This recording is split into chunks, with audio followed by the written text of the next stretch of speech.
Welcome to Newcastle Family History Society podcasts. The Newcastle Family History Society, located on Awabakal land in Newcastle, New South Wales, Australia, provides support for those interested in family history.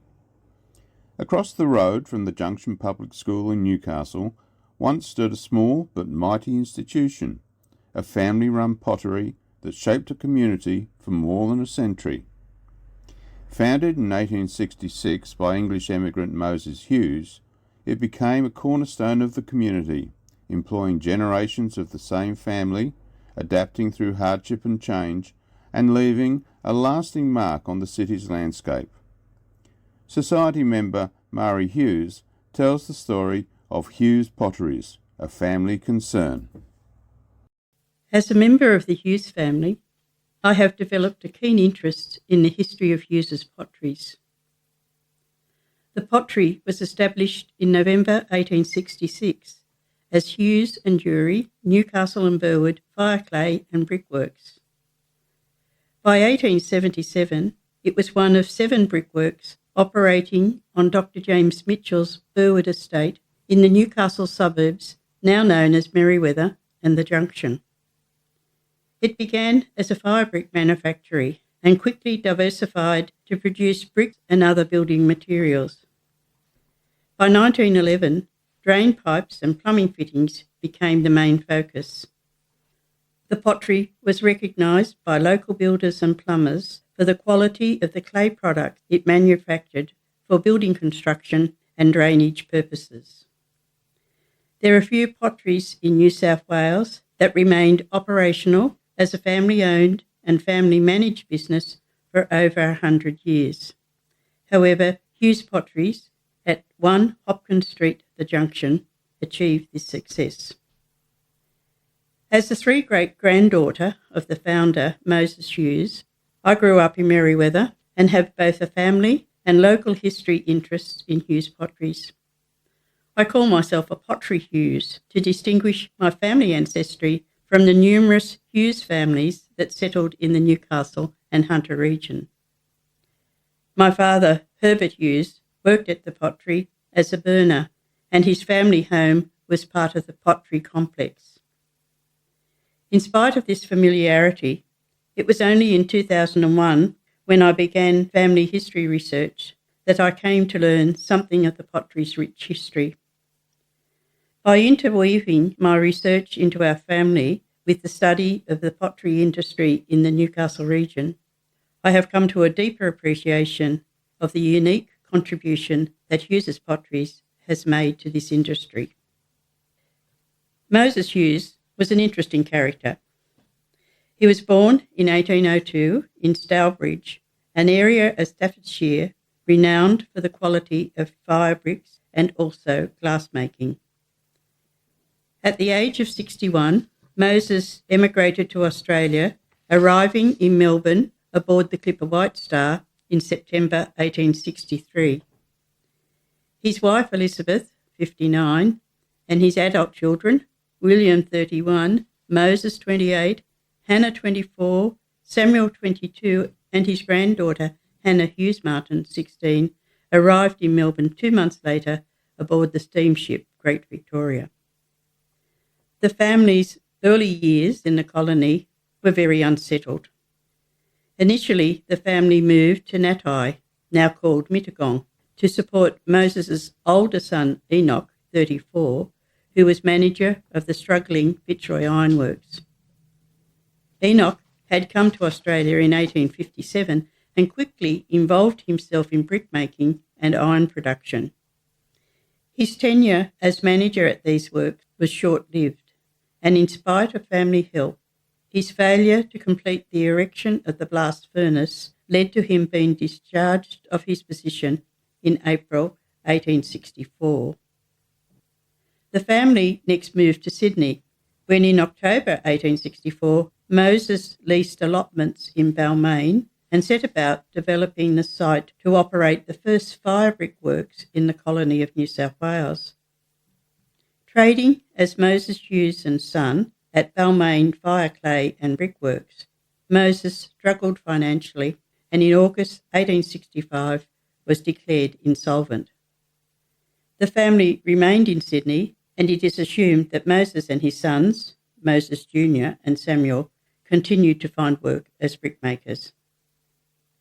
Moses' youngest son, Samuel, my two-great-grandfather, married Annie MacDonald in Sydney on the 27th of November 1865, and their first son, Edward, was born on the 16th of September 1866 at Glebe, Sydney. This child sadly died 2 months later in Newcastle on the 25th of November 1866. These dates confirm the family's move to Newcastle in October-November 1866. When a band of quality fire clay was found along the coal seam of the Burwood mines, Moses inspected the site and was impressed with the clay's suitability for the manufacture of fire bricks. Despite a lack of financial capital following his insolvency proceedings, this find of fire clay gave Moses the opportunity for a new beginning. He formed a partnership with James Jury and moved to Newcastle in late 1866 to establish Newcastle and Burwood Fire Clay and Brickworks, more commonly known as Hughes and Jury. Little is known about James Jury, but it is assumed that he provided the financial backing to enable Moses to set up the pottery. He was supported in the works by his sons Moses Jr. and Samuel. The preliminary buildings of sheds and mills, etc., for the new works began in October 1866 on a half-acre site leased from Dr. James Mitchell, close to the Burwood line of railway. The Newcastle Chronicle on the 19th of November described the site as having a circular kiln under construction, a large drying shed 80 feet long by 17 feet wide, capable of housing 15,000 bricks, a crushing mill, and a well of water, the sinking of which involved considerable labour. The actual manufacture of bricks commenced on the 5th of November. The fire bricks made at these works were equal in quality and at least half the cost of the imported article. This was a boom for the newly established furnace-based industries. Customers included the Sydney Glass Works, Hunter River Copper Works, Burwood Newcastle Smelting Works, and the Sydney Mint. Hughes and Jury dissolved their partnership in May 1872. Moses purchased the rights of Jury in the business for £300, and this included the leasehold of the property. The plant, equipment, buildings, the horse mill, stone and potter's mill all reverted to Moses. He then traded under the name Hughes' Newcastle Pottery, Fire Bricks and Tile Works. Products produced at the works included, among others, drain pipes, chimney pots, checkered paving tiles, fire bricks, fire lumps, oven tiles and garden border tiles. Moses Hughes died from chronic bronchitis on the 22nd of March 1879, aged 77, having eventually established a successful pottery business. He was buried in Christchurch Cathedral grounds, Newcastle. His wife Elizabeth died a year later on the 5th of May 1880 and was buried with her husband. In his will, Moses left the pottery to his fifth and youngest son, Samuel. Samuel and his wife Annie had settled at the Junction in the family home erected opposite the pottery works. They had 3 surviving children: Henry William, born in 1867, Francis James, also known as Joe, born 1869, and Elizabeth Ann, born in 1872. Almost immediately, Samuel began to modernise the plant. By 1881, he had built a new kiln and installed a 14-horsepower steam engine to power a new pipe mill which was needed to meet a greatly increased business demand. Further expansion was reported in June 1887 and February 1888, when on both occasions Samuel invited a large number of influential citizens and the press to inspect the improvements to the works. Samuel also took these opportunities to boast about his achievements since taking over the management of the pottery. He claimed that he had sold more stuff in 12 months than his father had sold in 13 years. He had begun with £100 capital on his own account, and in 8 years had invested £12,000 in purchasing new machinery and improving the plant. He had secured government contracts for the whole of the northern districts of New South Wales and 19 municipalities.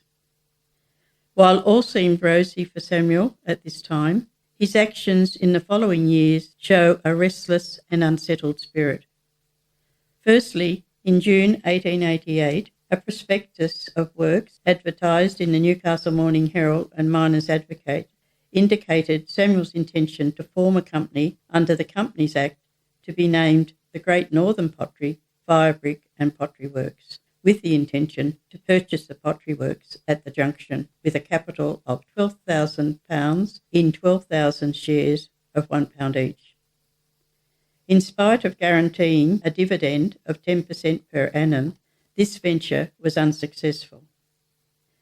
Next, in March 1889, the Burwood Pottery Works were advertised to be sold by auction Friday, March 29 at 3 o'clock on account of the proprietor leaving for England early next month.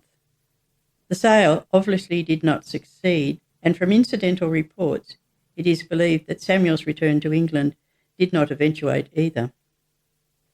The next venture, in May 1893, was the calling for tenders to dismantle the pottery works at the Junction and re-erect them in Hamilton. Another misguided dream. The boom times in the building industry came to a sudden end with the Great Depression of the 1890s. This had devastating effects for brickmaking in the Newcastle district, as described by Joseph Bartell in the Newcastle Morning Herald in November 1895. He said, 6 years ago, I gave full employment to 35 hands. It's all gone now, as one kiln of bricks has supplied my trade for 4 months. He added, a little further along Morgan Street, Merriweather, Mr. Samuel Hughes has a nice, prosperous brickmaking and drain pipe producing plant. 6 years ago, employment was found for 40 men and boys, but today the demand is met by Mr. Hughes and members of his own family with the help of an occasional hand or two. In 1895, Samuel was forced to take out a mortgage for £1,150 to enable the business to continue to trade. Even with this unsettled situation, Hughes Pottery survived on its original site at the Junction. Samuel Hughes died on the 9th of June 1900, aged 59. The cause of death was stomach cancer. He is buried in the Roman Catholic Cemetery at Sandgate. He was survived by his wife Anne, also known as Teresa Ann, and his sons Henry and Francis, and his daughter Elizabeth Ann. In his will, Samuel gave, devised and bequeathed all his real and personal estate to his wife Anne Hughes, with the provision to carry on the business until her death. A biographical entry for Samuel Hughes was published in Who Was Who in the Hunter Valley Towns in 1888. Samuel's death marked the close of the pottery's founding era, a time when its owners and managers hailed from Staffordshire, where they had learned their brickmaking trade. The period from 1900 to 1927 is a time of change, and I give it the title Trading on the Legacy of the Founders. While Moses and Samuel had been good at using the press to advertise and promote their business, there is limited material from this source after 1900. Without the drive and initiative of the founders, and with the large investment in the works in 1887 to 1888, the period from 1900 to 1927 could be described as a time of consolidation. It was also a time when the proprietor of the business was a female member of the Hughes family. Shortly after Samuel's death, Anne Hughes placed an advertisement in the Newcastle Morning Herald assuring builders, contractors and others that the business of her late husband would be carried on by her, as usual, and all orders would be promptly attended to. Initially, Samuel's eldest son, Henry, is believed to be manager of the works. He, however, experienced a great loss when his wife, Ellen, née Hickey, died in 1901, leaving Henry with 3 young sons to care for, Richard Samuel, 10, Francis James, 8, and William Henry, 3. In about 1904, Alexander Mackenzie, Moses's great-grandson, became manager, a position he held until his retirement in 1929. Alex was the son of Hannah Hughes Martin, who had been reared after her mother's death by Moses and Elizabeth. Alex had worked at the pottery prior to serving with the New South Wales Lancers in the Boer War. His father, John Robert Mackenzie, an engineer, had worked with Samuel in developing the works in the 1880s and is credited with constructing new kilns and the tall chimney that became a junction landmark. The reason for this change in management could be linked to a story often told by my father, Herb Hughes. It relates to a time when the pottery lost several government contracts because Samuel's sons, Henry and Joe, went on a drinking spree and failed to place tenders by the correct time, thus losing valuable trade. While no dates are known for this incident, it would appear that it occurred about 1903, and as a result, Anne placed the management in the hands of Alex Mackenzie because she recognised his proven management skills. Henry and Joe continued to work at the pottery as moulders. From a photo passed down from Alex Mackenzie, we know that there was at least one major brick order during the early 1900s.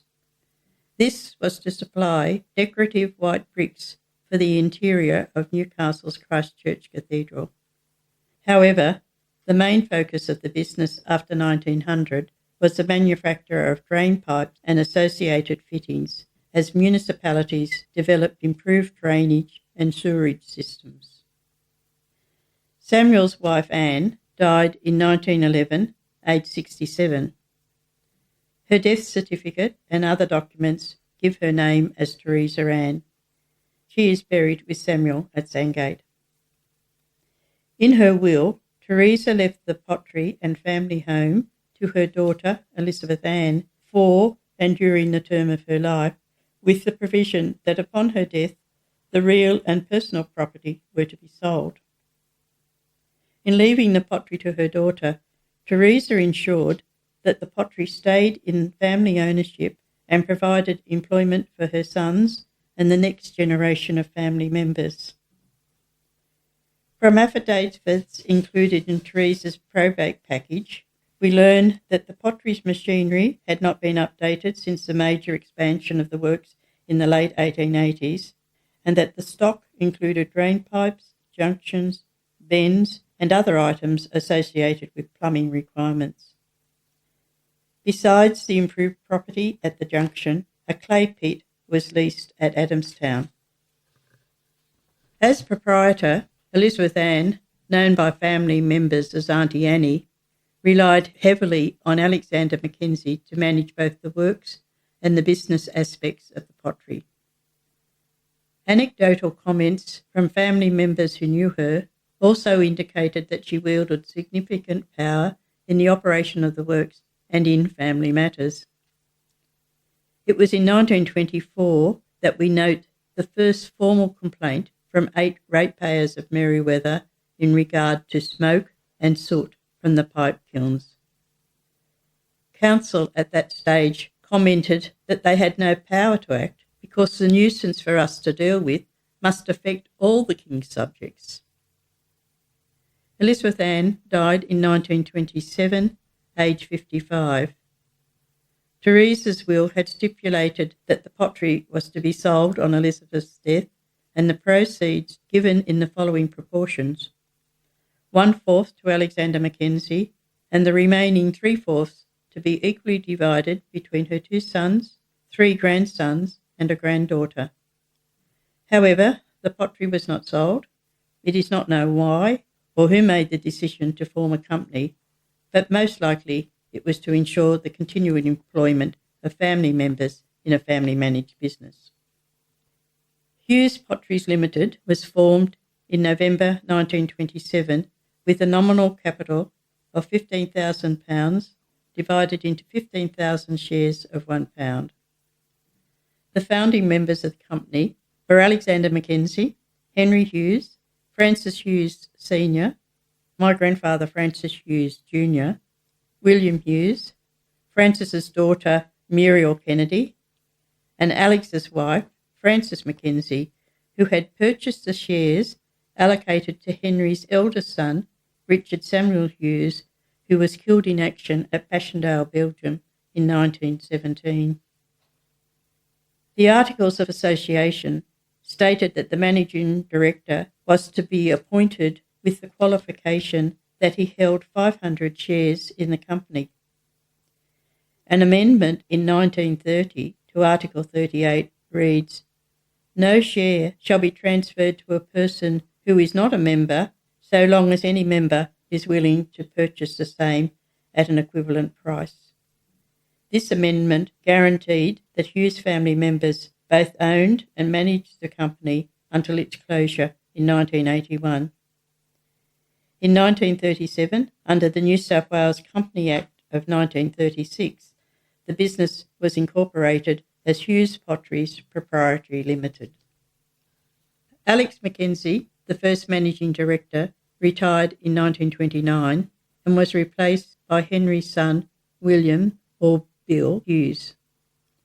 Bill's sudden death in 1936 at the age of 39 left a significant vacuum in leadership. Tom Cunningham, a worker and shareholder, filled the role until 1940, when Henry's son, by his second marriage, Leslie Arthur Hughes, became works manager. Les became managing director in 1950, a position he held until his retirement in 1978. Les' son Stuart Hughes took over from his father and oversaw the closure of the pottery in 1981. While my grandfather Francis did not work at the pottery, he was chair of the meeting of directors for many years and as such assisted in the management of the works. While the pottery stayed in operation until 1981, there are some questions about the profitability of the company. A profit and loss statement dated the 9th of March 1930 showed a profit of £333 for 1928 to 1930, and that there had been no distribution of profits to shareholders. 6 years later, the £1 share had decreased in value to 5 shillings. In 1950, the share value was 7 shillings and sixpence. No dividends had been paid since 1941, and accumulated losses to June 1949 amounted to £1,334. The need to upgrade the plant to meet new environmental standards meant that any significant profits were reinvested in the works. During the 1940s and 50s, there were numerous complaints from the public and the Greater Newcastle Council in regard to noise and soot and smoke emissions. In 1940, the headmaster of the Junction Public School complained that hundreds of times each day the voices of children and teachers are drowned by the noise, which renders real concentration most difficult. The complaints in regard to pollution were accentuated by the fact that the decades-old pottery works were now situated in an area zoned for residences and was considered a non-conforming development in a residential area. In order to keep the pottery operational and to meet the requirements of stricter pollution controls, major improvements were made over the years to reduce the level of emissions and to improve working conditions.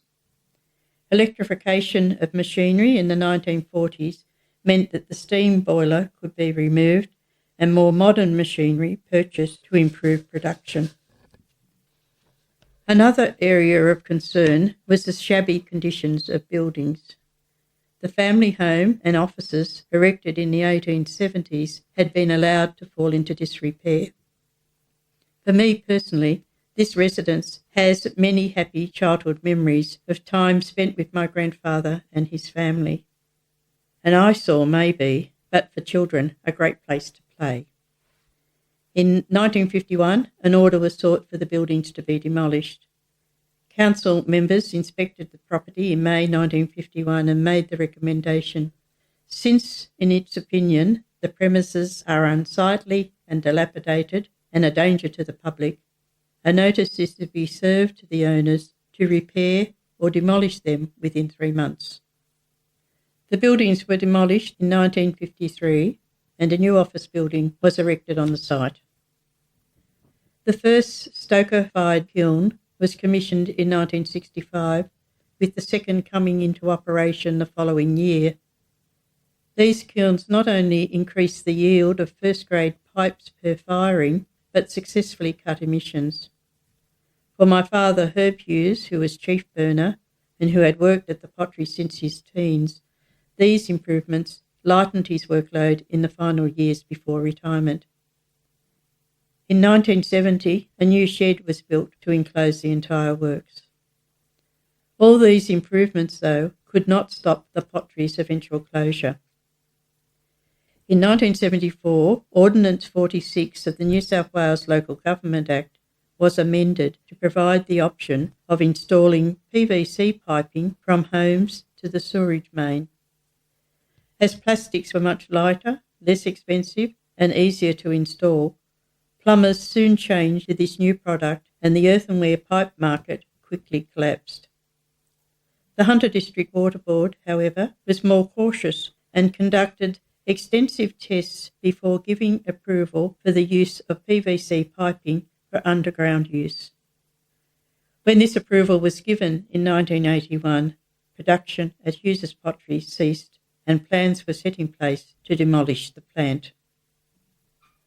A feature of the demolition of the pottery was the felling of the significant Junction landmark, the 20-metre chimney stack that had been erected by Alex Mackenzie's father in 1887. Explosives could not be used to demolish this tall structure because of its closeness to nearby houses and telephone cables. The base of the chimney was chipped away and wire ropes were attached to a bulldozer to pull the chimney down. After 3 hours and 17 attempts, the chimney finally surrendered to the efforts of the demolition crew.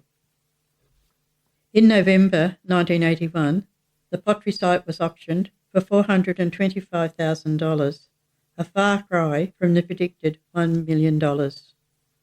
It was purchased by the Stronach Group.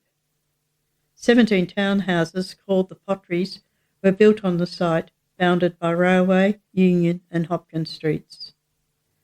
In 1986, the remaining parcel of land, bounded by Hopkins, Union and Merriweather Streets, was purchased by the New South Wales State Government for the construction of 24 one-bedroom pensioner apartments. In recognition of the heritage of the site, the tenants group named this area Hughes Court. This brief history of Hughes Potteries shows that throughout its 115 years, it faced many challenges, but succeeded in remaining a family-owned and family-managed business operating on its original site at the junction. The knowledge and skill of working with clay, which the founders learned in the Staffordshire district of England, was passed down through successive generations of Australian-born family members who learned their trade through on-the-job training. Over the years, the pottery provided employment for 6 generations of the Hughes family. I have often asked the question as to why Hughes Potteries continue to operate when many similar firms closed or formed mergers with larger companies. I believe a major factor was the commitment of family members who formed the core of the workforce and who took great pride in the skill and craftsmanship involved in manufacturing quality clay pipes and associated products. For more than 100 years, Hughes Potteries stood as proof that craftsmanship and community can go hand in hand. From fire bricks to drain pipes, from one family's dream to a local landmark, its story reminds us that the things we build, and the people who build them, live on long after the fires go out. For Mari Hughes, the three great-granddaughter of founder Moses Hughes, this story isn't just history, it's family, a legacy passed down through generations of hard-working potters who left their mark, one pipe and one brick at a time. Join us again for more local and family history stories on Newcastle Family History Society podcasts.